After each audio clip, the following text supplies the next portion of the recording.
Hello, friends. Welcome to another episode of the Rotoworld Football Podcast. My name is Josh Norris, here with Patrick Doherty and John Daigle. Fellas, how are you doing? Vigor for life, 4 weeks NFL football just makes you, I'm just happy to be alive, Josh. Great. It's a quarter of the season, though. Yeah. Quarter of the season's out of the way. Which is amazing and surprising at the same time, like all packaged into one.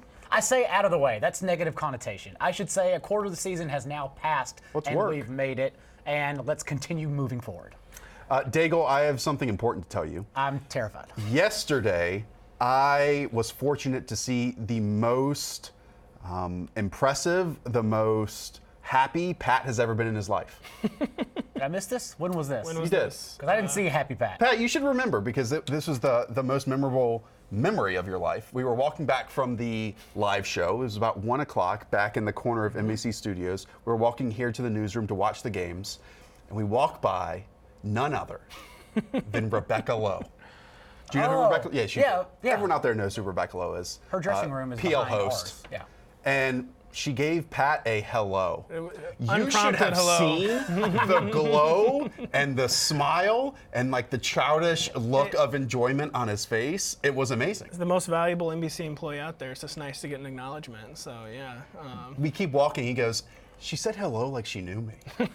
She said hi to me. That's a little, No, you're I am not. exaggerating No, this no, a no, little no. bit. Yeah. I think your memory's just faded because of it was such a, My memory's a big fading moment for because you. it's full of nothing but useless fantasy. I'm sad I football missed this stats, moment, but, actually, because I usually just run off after those shows and just I usually pound more coffee and then go you right to gotta the soak desk it in. You and never start know. setting up all the games. You never know who you're going to see at NBC Sports. Let's I set up. regret missing that. Let's set up today's episode. Again, hopefully you listened to the previous episode, which is a roundup of all the 14 games. I guess it was 13 on Sunday's slate. Did you leave my Mail Strip Club comment in? I did. Okay, great. I didn't know if you edited that out Tune or in not. for that one. I don't know Well, what's if going not, on. you're not editing it out right here, so. I don't know what's you're going gonna on hear in it these again. podcasts I'm not involved in. But today we are going to, as we do every single Monday/Tuesday, lean forward and spin forward the stories that we really care about, that main takeaways from the weekend, and also at the end, start off on the surface level of John Daigle's waiver wire column, which you can go find on Rotoworld, basically as this podcast posts. Yeah. So let's start off with these storylines, these narratives, these trends that we care about from the weekend, and I'll kick it off. I'll be selfish here. I look, because we are a quarter of the way through the season, like we talked about. And, we had these preconceived notions prior to the season starting of players we liked, players we didn't. And I wanted to take a moment to take a step back and think who might be the most surprising player so far this year. And I want to take it from a positive spin, because being negative is the easiest thing to be when it comes to football. And there's only one answer to me, and it's Gardner Minshew. Gardner Minshew, the sixth-round rookie quarterback who comes in halfway through the first game of the season and has 7 touchdowns compared to 1 interception. Yep. He's completing around 70% of his passes. He has more touchdown throws than Aaron Rodgers, Jared Goff, Deshaun Watson, Baker Mayfield, and Kyler Murray. I don't know if there's a bigger storyline that is keeping the Jaguars relevant than Gardner Minshew. And I know it's Jacksonville, but just what he's doing in this league without going into the season as a starter is extremely admirable, shocking, surprising, and fully enthralling and entertaining as well. Credit to James Palmer for this little tidbit I have. But among all rookies through their first 4 games in the Super Bowl era, Minshew ranks with the highest passer rating overall, and then he's tied for the highest completion rate by a rookie. Like I said, first 4 games through the Super Bowl era, which is super impressive, especially considering that they signed Nick Foles, and then now we have almost like a quarterback conundrum, right? If Foles returns later this year? I don't think there should be a conundrum. I think it's Minshew, right? As long their as the best Jaguars option. are in contention, as long as they're around 500, as long as they're in the playoff race, it should be Gardner Minshew's job, Pat. So first off, the most impressive thing about Gardner Minshew is that he's doing this while still every Saturday night playing for Wazoo at 1 a.m. Eastern, and still throwing for 600 yards in the Pac-12 every Saturday night, then playing in the NFL on Sunday. Gardner Minshew, it's a big story. It's a fun story. To me, when I watch Gardner Minshew, I feel like he's always giving his receivers chances to win one-on-one down the field. But then you kind of look at the advanced stats, and he's actually near the bottom of the table in average intended air yards. Some of it has struck me as a bit fluky. He has a tough schedule now coming up at Carolina in Week 5, who Carolina is now 4 for 4 on scrambling pretty decent quarterbacks. They've been like a quarterback erasing team so far. and then versus the Saints at home, who we've seen look what they did Sunday night to Dak Prescott. So another 2 really tough tests coming up. If he emerges from this playing more or less, that patented Minshew ball that we just now is just synonymous with his game, then I feel like the Foles Minshew thing becomes real. But to me, I mean, basically what we're getting right now is like 90th percentile Nick Foles ball from Gardner Minshew. I'm not saying we're really getting something beyond what Nick Foles offers. He escapes the pocket. Like, he adds that level of threat that Nick Foles certainly does not. And Fournette smashed this past Sunday, but Fournette is still sort of left behind in what this offense has become, because with Minshew under center, he really doesn't fit. Like, you don't need a between the tackles guy. You need more of a receiving threat. And he's catching the ball well, but it's still like the offense is still slightly strange. Pat, you mentioned the term fluky, and it might be. It might be. Like, we might look back in 6 weeks and be like, yes, this was a flash in the pan.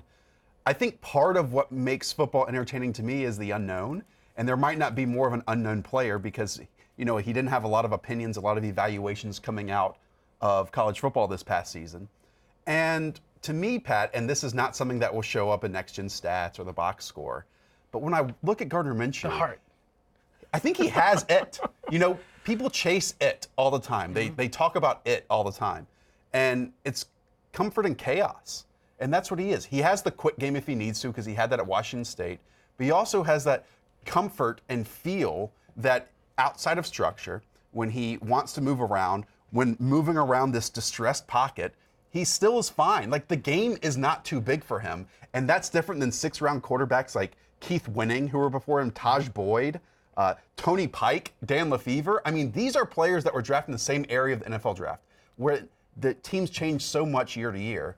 And now Gardner Minshew, in one offseason, the Jaguars have already found 2 quarterbacks looking just once better than Blake Bortles. I'll just say with Minshew, we still haven't seen a ceiling with Gardner. He's been hovering around 210 yards, hasn't surpassed 2 touchdowns, been under 7 yards per attempt 3 straight games. It's been very fun. It's been literally fun to watch. Like, he's fun to watch play. But I'm always surprised, basically, if his box scores aren't bigger than they are based on watching him play. And I'm not all in yet. I'm all in on memeing Gardner Minshew, which I've been doing a lot of on Twitter, but I'm not truly all the way. It's not just him, though. The red leather jacket, the mustache, the gold chain. I'm all about the meme. It all overlooks, though, that DJ Shark is like taking this jump with him no, out of nowhere. Like, DJ Shark is who I'm more. It's not. He's a second round. It's not out of nowhere for DJ. That's what I'm really. Right, but 40% catch rate last year was just running wind sprints. Like, he wasn't even getting used last year, and now he is a reliable downfield threat. Every time I look up at a Jags game when we're watching here at the office, it seems like he's the one getting the downfield target, man-on-man coverage, and he usually pulls it down. Like, his 70% catch rate is a 30% hike than 40% catch rate last year. It's crazy how far he's come in just a single year. Pat, is there anyone else that has surprised you so far through 4 weeks of the season? I mean, it was tough for me to come out. I'm just not surprised by anything. But we were talking before the show, and except seeing Rebecca Lowe in the always. That was quite surprising. Before the show, though, we were talking about Darren Waller, and it's a lot of ways it's not a surprise because he was someone who was hyped all summer, all offseason. But that happens every year, every offseason. And early August, Darren Waller looked almost as likely to get cut as to be a star tight end. He was not practicing. It was a jumbled depth chart. The Raiders, very uncertain roster always. They had a lot of decisions to make. But, of course, he has made the team. He's now on pace for 132 catches. Which is wild. Yeah. It's dangerous to go on pace through 4 weeks, but I think it's allowed when a tight end is on pace for 132 catches. And it hasn't been, he's cleared 6 catches all 4 games, on pace for 1,300 yards. He's clearly the Raiders' number 1 passing option. He's not going to hit those numbers, obviously, but 100, 1,000 is certainly in play. And he's a guy who's yo-yoed positions a lot. He X receiver looks like a monster at the tight end position. I would simply say he was completely unproven, and it was coach speak throughout the offseason, and he has come and delivered. Tyrell Williams has scored a touchdown in all 4 games that the Raiders have played, and yet I think it's obvious that Darren Waller is still the better fantasy option. Yeah, that's a great point for fantasy, too. Darren Waller hasn't scored yet He's been doing all this. Wow. He's been a fantasy monster without even scoring. He leads all tight ends and receptions, I believe. Yeah, it's just and again, we talk about it maybe being dangerous to being associated with John Gruden and Derek Carr, but Darren Waller might be the perfect player to fit in there. Absolutely is. Because we saw Jared Cook last year, we saw Jalen Richard last year, and just having that outlet receiver who succeeds in the short to intermediate areas and not downfield, and that is Darren Waller in this offense. And there's no buy low here. Like, you're buying high, but if there is some kind of window you can trade for him because someone believes that Josh Jacobs actually will get involved in the passing game, just go ahead and buy him because like Josh Jacobs is an afterthought. You raised an interesting point there. The John Gruden and Derek Carr, the offense they like to run.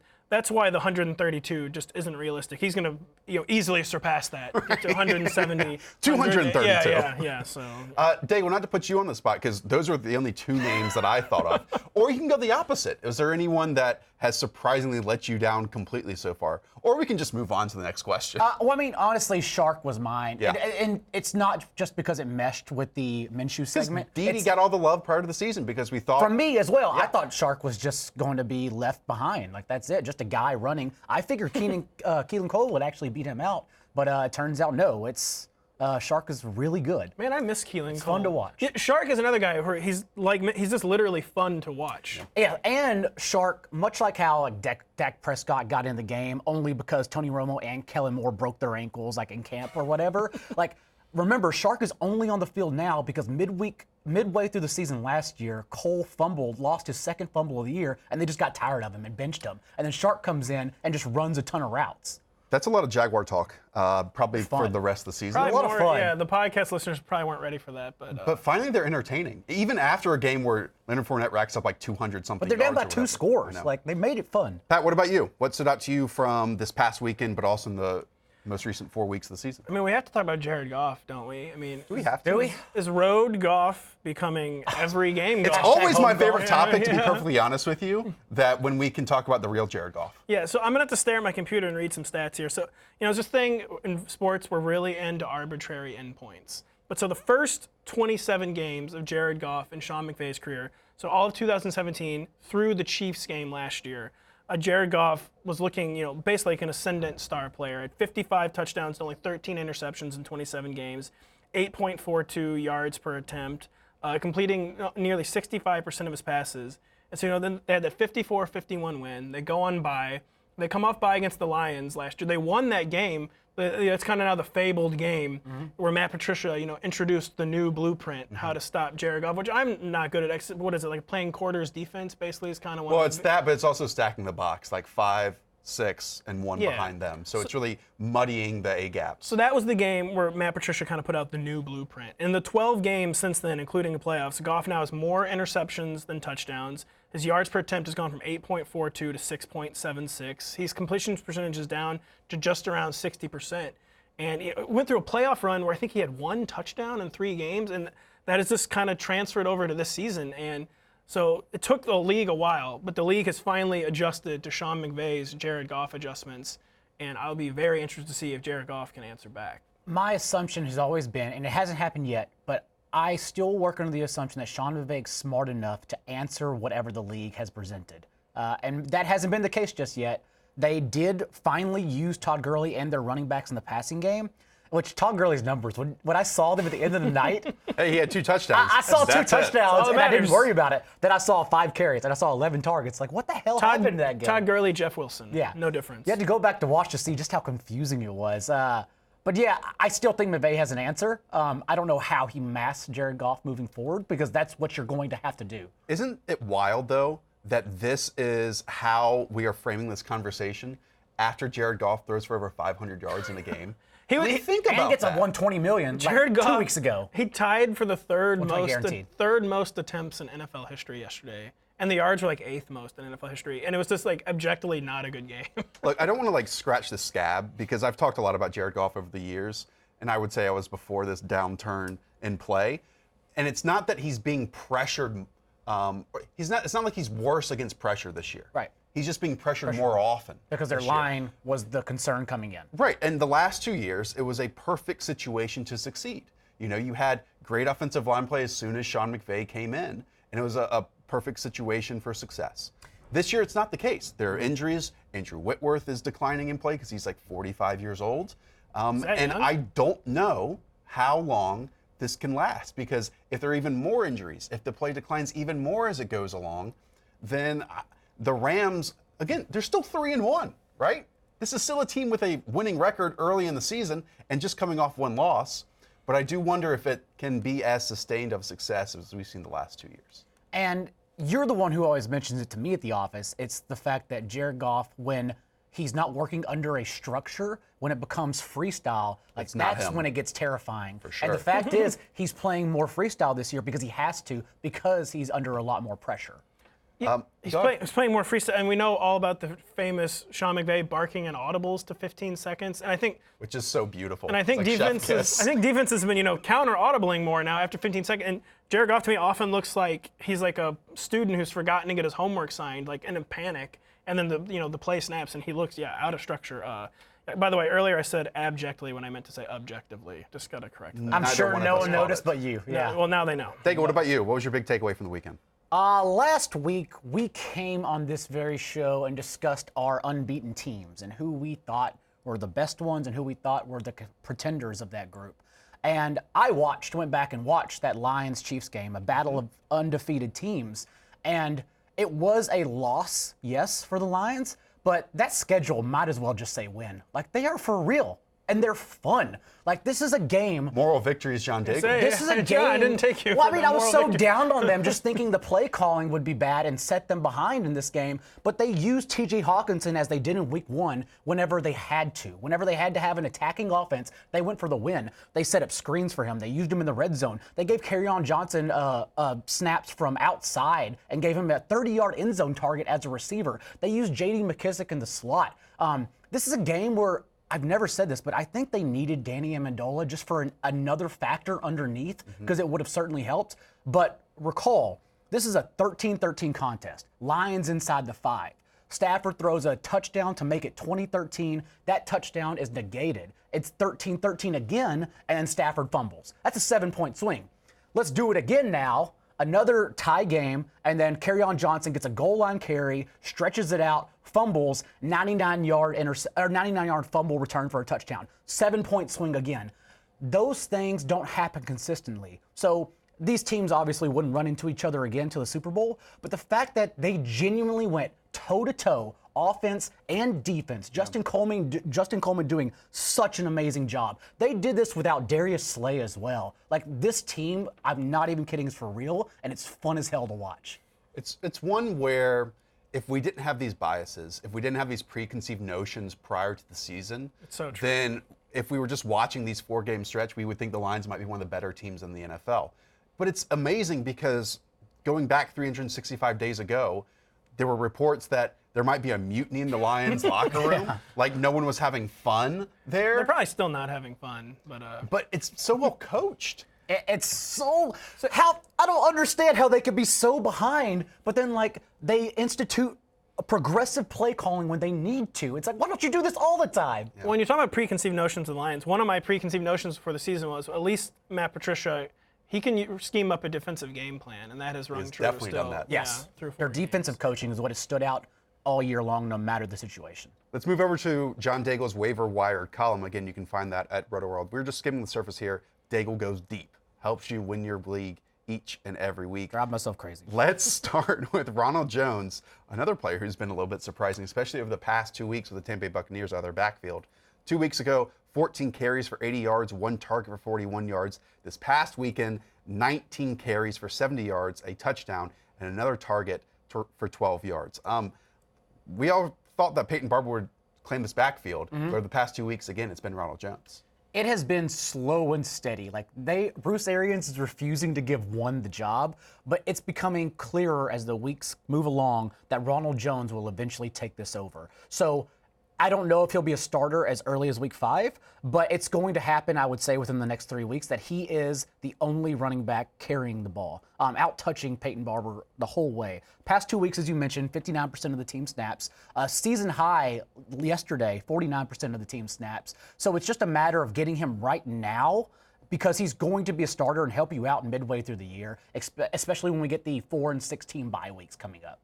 Yeah, he's cleared 70 yards rushing in 3 or 4 games. And he's looked good, honestly. Yeah, and this is if we're talking about the eye test, Peyton Barber, unsurprisingly failing it. Ronald Jones, mostly passing it. Hey, it doesn't look like amazing, but better than we thought. He looks a gear faster than Peyton Barber. And this is another thing. It's interesting because this was a summer meet. Like, basically by week 1, I was like, really, really wish I hadn't talked about Ronald Jones so much over the summer. Yeah, you did, Pat. It was Vance McDonald, Ronald Jones, and Kyler Murray. That was the offseason for Patrick Doherty. He faded more towards like as training camp really got going, but June, July, I was talking about Ronald Jones a lot. And I was feeling pretty dumb. Now, about that. I think we Week even 1. did a video, Pat, and you had to talk about a player, and you said it's Ronald Jones, and as soon as we were done, you're like, why did I talk about Yeah, Ronald Jones? that was true Now, feeling. Ronald Jones has only gotten 3 targets all year. That's disgusting. Like, Dare still has that passing down role, and we need Jones to take it. But I still think it's a tremendous opportunity to grab him right now. Even the Bucs, we were talking about the Lions with this. Even the Bucs are up and down so far, right? It's wild. roller coaster. Like winning that Thursday night game against the Panthers, they should be 3-1 after a missed field goal last week against the New York Giants. That disaster now going out to Los Angeles and winning. It goes from, hey, Bruce Arians, this is exactly why he was hired to rejuvenate this offense and this team, all the way down to Bruce Arians looks checked out. Like he's doing this just for his coordinators and Byron Leftwich and Todd Bowles and whoever else. And now we're back up again. This is a team I still, after 4 weeks, they're 2-2, I believe. We still don't know, I think, about who they're going to be in Week 16, but there are some highs. And if they can sustain those highs with Jameis Winston, Chris Godwin, Mike Evans, Ronald Jones now, and that defense playing so well with Shaq Barrett, it could be a really fun team as we approach the offseason. It comes down to Jameis Winston only turning the ball over once per game as opposed to 3 or 4 times. And yesterday, it was pretty much that single interception at the end that didn't matter really. That was a bad throw. But Yeah, the Bucs. it's Jameis Winston. The Bucs, it's the thing. It's kind of like the sequencing, how sequencing affects narratives. If the Bucs in Week 1 had beaten the Rams 55-40 in Los Angeles, the entire season narrative would be different. True. And then say if they had played the 49ers yesterday, the 49ers look like an upstart defense. We didn't quite know that for sure in Week 1. So this is kind of sequencing affects so much how we think about these things. Next up is Kiki Cutie of the Houston Texans, slot receiver. Daigle, you're not suggesting him or talking about him because of his volume so far this year, his production so far this year. Absolutely. Because he has 7 targets, 3 receptions for 18 yards. But Kenny Stills, who was acquired like the week of Week 1, has been doing well in the slot and left with an injured hamstring, I believe, in the second quarter of last week's game, and we think QT will replace him. Yeah, and that's the only reason why. One, first of all, waiver wire this week is ugly. Like you gotta start grabbing. It's crazy. Especially Sell it, Daigle. Sell it. The wide receiver position, people, it's very bare right now. It's about as bleak as I've ever seen this week. But QT, just around 11 targets per game, and the 4 games he was healthy for, in and out of the lineup last year. Health has always been his issue. But we go back to their playoff game, their loss against the Colts just last year. QT was healthy, started 86% snap rate, team high 14 targets, 110 yards and a touchdown. And that was only at the end of last year. Kenny Stills overtook this slot role, but I genuinely think it's been bad for their offense because his 13-14 average depth of target is now meshing downfield with Fullers and Hopkins, whereas QT is genuinely a safety blanket. Like it's underneath 8 yards that he was targeted last year. So I think the ceiling is not high, clearly, but it's genuinely, if he starts this game, I would bet 10 targets. Wow. I mean, one, I think Kenny Stills is a better football player than Kiki. I agree with you. 2, I think adding Duke Johnson in the passing game has allowed them to attack that short area of the field. At least it was this past week. I'm about to say, have they added him though? Well, they did. I mean, a little bit this week. Deshaun has been dropping his eyes as Deshaun does. I also don't think he's someone that relies on that safety blanket type of play. Like when he drops his eyes and has that playmaker mentality, he wants to hit 3 verticals down the field, and that's Will Fuller, that's DeAndre Hopkins, and that's Kenny Correct. Stills. But with the same personnel in place, same coach, same everything in place, he still looked to QT last year. Well, a lot of that to me, if I'm remembering correctly, my memory might serve me wrong. It does often. I'm 31 years old. Is manufactured touches. Like there were a lot of manufactured touches of those pop passes and handoffs and quick screens and things of that sort. So I wonder if they do reincorporate those as we go along with him most likely back in the starting line. Like I said, I think that sort of receiver, as opposed to having 3 of the same guys, genuinely can unlock their offense and make them better. So do the Texans think Kiki Cutie is good, though? I mean, that's part of the reason they acquired Duke Johnson and Kenny Stills I don't think they know why they acquired Duke Johnson, to be Yeah, honest. that's actually a good point. And the sample size is ridiculously small, of course. But Yeah. Kiki Cutie is averaging. It's a bear week, people. He's averaging 0.35. It's a desert. So 0.35 yards per route run. the next name on the list could have been answer actually in question number 1. Courtland Sutton, of the Denver Broncos. It's actually why I didn't mention him, because I knew we were going to talk about it. I had to save 31 my points. targets, 22 receptions, 309 yards, and 2 touchdowns. That's with Emmanuel Sanders still playing very good football next to him, and that's with Joe Flacco throwing the football. This is Courtland Sutton's third year in the NFL? Second year in the NFL? Second year breakout, just like Shark. And he's emerging in his second year as well. Yeah, his average depth of target has dropped like 4 yards from last year, whereas last year he finished top 10 in targets 20-plus yards downfield. But this year, same as Emmanuel Sanders, just 3. He's become a more reliable route runner, and his numbers are on par, basically the same thing as Emmanuel Sanders. And so if you ask me, which one are you betting on the rest of the season, I'm actually taking the second-year guy who's still developing over the guy who's looked terrific. I still can't believe him and Cooper Kupp.